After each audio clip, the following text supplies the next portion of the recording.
एक आदमी डर के मारे हैरान रह गया कि इस रेगिस्तान में उसे रेत का एक गीला ढेर दिखाई दिया। इससे लगभग पक्का हो गया कि रेत के नीचे जरूर पानी का स्रोत छिपा है। उसने बिना देर किए अपने बंधन झटक दिए और पागलों की तरह खोदना शुरू कर दिया। काफी देर तक खोदने के बाद उसे जमीन के नीचे से सुनहरे रंग का प्राकृतिक पानी रिसता हुआ दिखाई दिया। वह खुशी से झूम उठा और तुरंत पानी को हाथों से लेकर मुंह में डालकर छका। जब उसने देखा कि गड्ढे में पानी लगातार ऊपर आता ही जा रहा है तो उसके दिमाग में तुरंत पैसे कमाने का एक शानदार आइडिया आया। इस सुनसान रेगिस्तान से हर दिन कम से कम सैकड़ों लोग गुजरते थे। अगर यहाँ एक कुआं खोद दिया जाए तो ये मानो बिना मेहनत के पैसे कमाने जैसा होगा। योजना सही लगी तो जॉन तुरंत काम में लग गया और सच में ज्यादा समय नहीं लगा कि उसने वहाँ एक कुआं खोद लिया। अब वह कुएं के पास बैठकर आराम से ग्राहकों के आने का इंतजार करने लगा। कुछ ही देर में प्यास से बेहाल एक काउबॉय वहाँ आ पहुंचा। वह बिना कुछ सोचे झुककर पानी पीने ही वाला था, लेकिन जैसे ही उसे पता चला कि पानी पीने के पैसे लगेंगे तो काउबॉय नाराज हो गया। वह अकड़ते हुए अपने घोड़े पर बैठकर जाने लगा, लेकिन उसका यह कदम जॉन को गुस्से से भर गया। जॉन ने तुरंत बंदूक उठाई और एक गोली चलाकर काउबॉय को वहीं मार गिराया। उसे लगा कि अगर लाश को दफना दिया जाए तो किसी को कुछ पता नहीं चलेगा, लेकिन उसे बिल्कुल अंदाजा नहीं था कि उसी समय एक आदमी अचानक वहां आ पहुंचा। जॉन घबराकर तुरंत बंदूक तान दी, पर जल्द ही उसे पता चला कि वह सिर्फ रास्ते से गुजर रहा एक पादरी था। पादरी ने सफेद कपड़ा उठाकर आत्मसमर्पण का इशारा किया, तब जाकर जॉन ने उसे जाने दिया। इस बीच पादरी को बिल्कुल पता नहीं था कि यहाँ पानी पीने के भी पैसे लगते हैं। वह सीधे झुककर पानी पीने लगा। तभी जॉन ने अचानक अपनी बंदूक उठाई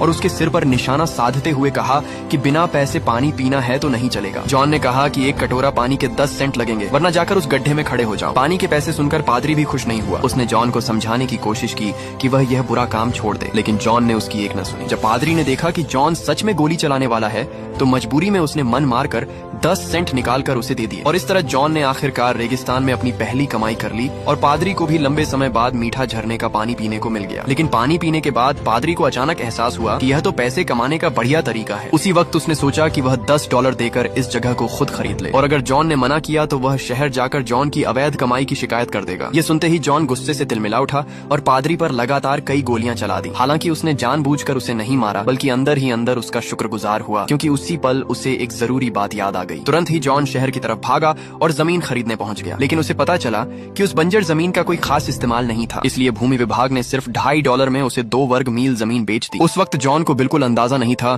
कि यही फैसला आगे चलकर उसे जिंदगी की ऊंचाइयों तक पहुंचाने वाला है। जमीन के कागज बनवाने के बाद जॉन बैंक गया और लोन के लिए आवेदन किया, क्योंकि कुएं के कारोबार को शुरू करने के लिए उसे पैसों की जरूरत थी। लेकिन जैसे ही बैंक मैनेजर ने सुना कि जॉन रेगिस्तान को विकसित करना चाहता है तो उसे तुरंत लगा कि यह आदमी पागल है। ऐसी जगह से एक पैसा भी कमाना नामुमकिन था। यह सुनकर जॉन ने मेज पर रखा पानी उठाया और सीधे मैनेजर की पैंट पर उंडेल दिया। फिर बताया कि उसे रेगिस्तान में पानी का स्रोत मिल चुका है। फिर भी मैनेजर ने उसे बैंक से बाहर निकाल दिया, क्योंकि दशकों से सोना खोजने वाले लोग उस रेगिस्तान को पूरी तरह खंगाल चुके थे, और अगर वहाँ पानी होता तो अब तक किसी और को मिल चुका होता। मजबूर होकर जॉन एक सूदखोर कंपनी के पास पहुंचा। इस बार उसे बाहर तो नहीं निकाला गया, लेकिन लोन के लिए कुछ गिरवी रखना जरूरी था, और जॉन के पास कोई कीमती चीज थी ही नहीं। यह सोचकर वह मायूस होकर वापस जाने लगा। तभी जैसे ही वह दरवाजे से बाहर निकला, कंपनी के मालिक ने उसे आवाज देकर रोक लिया। जॉन की ईमानदारी और जिद देखकर मालिक प्रभावित हो गया और सीधे उसे $100 का कर्ज दे दिया ताकि वह अपना काम शुरू कर सके। इस तरह जॉन को अचानक एक अच्छी खासी रकम मिल गई। लेकिन जैसे ही वह बाहर निकला,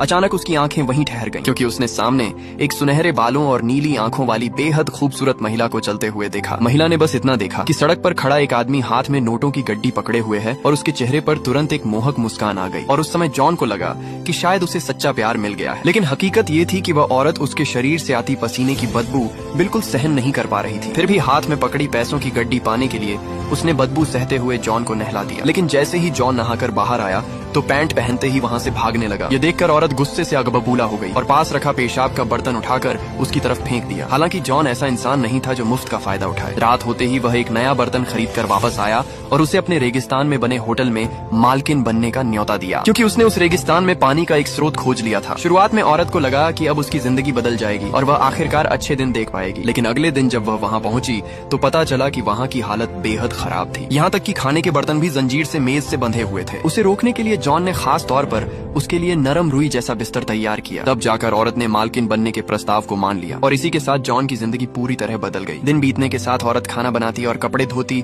जबकि जॉन पूरी मेहनत से अपने पानी के कारोबार को बढ़ाने में लगा रहा। किसी ने सोचा भी नहीं था कि सिर्फ कुछ ही महीनों में जॉन इलाके का अमीर आदमी बन जाएगा। हर दिन ग्राहकों की लंबी कतार लगने लगी। उसे लगा था कि अब यह आराम भरी जिंदगी हमेशा चलती रहेगी। लेकिन यह सब देखकर वही बैंक मैनेजर जलने लगा जिसने पहले उसे कर्ज देने से मना कर दिया था। इस बार मैनेजर खुद उसके पास आया और बिना देर किए $50,000 निवेश करने का प्रस्ताव रखा ताकि होटल को पूरी तरह नया और शानदार बनाया जा सके। ये सुनते ही जॉन ने तुरंत हामी भर दी। इस बड़ी रकम के मिलते ही जॉन ने पूरा रेगिस्तान ही खरीद लिया। अब जो भी यात्री वहाँ से गुजरता उसे पानी पीने के लिए रुकना और पैसे देना ही पड़ता था। लेकिन जैसे जैसे कारोबार बढ़ता गया, होटल धीरे धीरे एक पशु फार्म में बदल गई और वह औरत भी एक अमीर मालकिन बन गई। उन्हें लगा था कि अब जिंदगी हमेशा ऐसे ही ऐश में कटेगी, लेकिन किस्मत को कुछ और ही मंजूर था। एक दिन अचानक कुछ डाकू सराय में घुस आए। उन्होंने पूरा घर छान मारा, लेकिन उन्हें कोई कीमती चीज नहीं मिली। जब वे निराश होने लगे, तभी सूट पहने एक आदमी की नजर रेत के एक हिस्से पर पड़ी जहाँ खुदाई के निशान दिखाई दे रहे थे। उसे तुरंत समझ आ गया कि नीचे जरूर कोई कीमती चीज दबी हुई है और फिर उन्होंने तेजी से खुदाई शुरू कर दी। लेकिन काफी देर तक खोदने के बाद भी उन्हें कुछ भी नहीं मिला। असल में ये सब जॉन की चाल थी। उसने जानबूझकर वहाँ कुछ सिक्के फेंक दिए थे ताकि वे लोग खुदाई करते करते थक जाएं और फिर वह उन्हें एक साथ काबू कर सके। यह सुनते ही बदमाश डर से कांप उठे और घबराकर हवा में ही कुछ गोलियां चला दी। लेकिन जॉन भी कम चालाक नहीं था। उसने सीधे गड्ढे में कुछ पटाखे जैसी चीजें फेंक दी, जिससे दोनों घबरा गए और जान बचाने के लिए तेजी से ऊपर चढ़ने लगे। लेकिन तभी जॉन ने बंदूक तान ली। बदमाशों ने कभी सोचा भी नहीं था कि उन्हें एक पैसा भी नहीं मिलेगा, बल्कि उल्टा उनसे कपड़े और जूते तक उतरवा लिए जाएंगे। इसके बाद जॉन ने दोनों को आदेश दिया कि लगातार आगे दौड़ते रहो और अगर रुके तो गोली मार दी जाएगी। उनमें से एक आदमी आगे बढ़ना नहीं चाहता था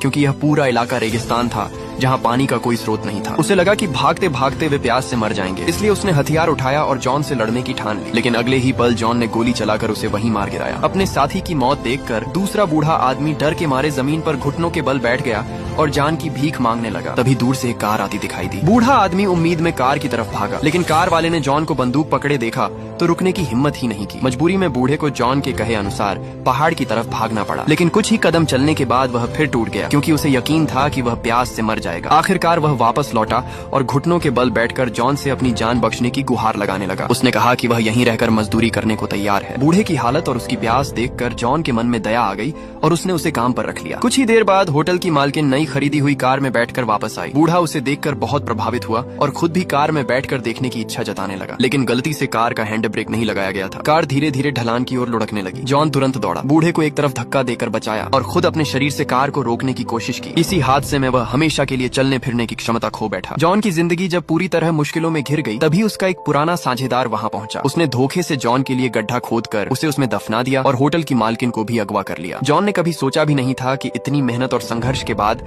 आखिर में उसके हाथ कुछ भी नहीं आएगा और उसकी पूरी जिंदगी मानो खाली टोकरी लेकर पानी भरने जैसी बेकार साबित होगी। इसी के साथ फिल्म यही समाप्त होती है।